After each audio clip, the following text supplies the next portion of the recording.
বিকেলের অলস আড্ডায় দেবীনা আর বৈশাখী মিলে এক অদ্ভুত পরিকল্পনা করল।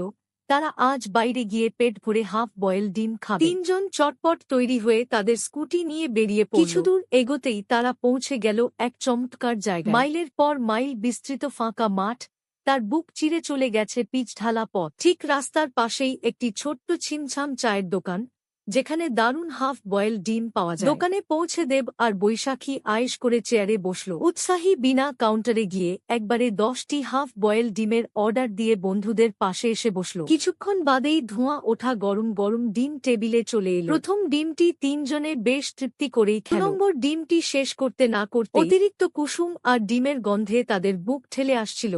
পেটের ভেতরটা কেমন যেন গুলিয়ে উঠল। যে ডিম খাওয়ার জন্য এত আয়োজন এখন তাদের কাছে অসহ্য মনে হতে লাগল। সেদিন তারা তিনজনে মিলে প্রতিজ্ঞা করল, এরপর থেকে আর কখনো আবেগের বশে এত ডিম একসাথে অর্ডার করবে না।